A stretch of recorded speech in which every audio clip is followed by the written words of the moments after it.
Nitty Scott is, to me, still undefined. A lot of people have kind of found their own bracket for me and their own opinion on what I do and what I'm bringing to the game. And I do have some focused goals, but at the same time, like, I'm 21 years old and I'm still developing as a person as well as an artist. I feel like I grow and I change just as much as anybody else does every day, but I do it in the public eye and I document it along the way. I'm proud of what's going on in the youth right now. Like, I feel like it's very easy to talk about what's wrong, and it's very easy to, you know, talk about who's lost and who's getting pregnant and who's getting shot, and these are all, you know, legitimate issues. But at the same time, being in this industry for these past 2 years has exposed me to young people who are just on the move, yo. Whether it's artists who are motivated and talented and putting that gift out there, or college students, people who are interning, just like hungry to be involved. Like, I just come in contact with a lot of people that are my age, and I'm proud of us for ultimately recognizing our power.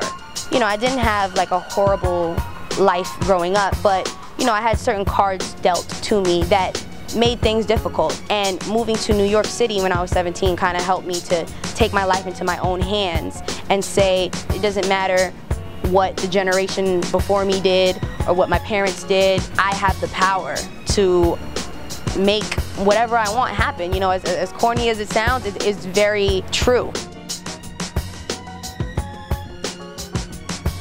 I was living in Florida, unhappy family, you know, issues and instabilities going on.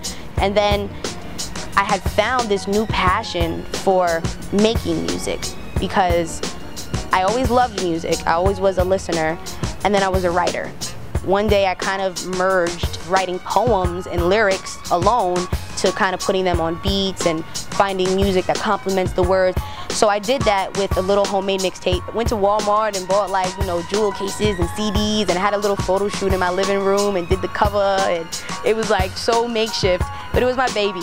I passed it out around the school, and when I just saw, you know, this acceptance, Florida really didn't provide the opportunities that I wanted to. A lot of dead ends and a lot of things just not coming together, and, you know, no real opportunities, no real platforms, nowhere to seriously pursue this in Florida. Me and Constructs have had an ongoing relationship since, I would say, like 6th grade, where I first started like having my own like sense of style and stuff. Now I always be rocking like the wheat joints, but I used to have like Timbs in every color. Like, it was like ridiculous. They're versatile, they're so, you know, so hip hop, they're so hood, and it's like, I could rock that in like Europe, and it's like, it represents, you know, an era, it represents, you know, a certain kind of look. But I'm definitely a sneakerhead, you know, love fly sneakers. I love looking at fly sneakers, you know what I mean? Like, and it's a part of hip hop as well. I am not at a point now where I can be as involved in activism as I want to. So for now, I try to do that within the art, but I do have every intention of, you know, eventually having the means to truly give back, you know, to my community. It's all about making a difference before we make a fortune.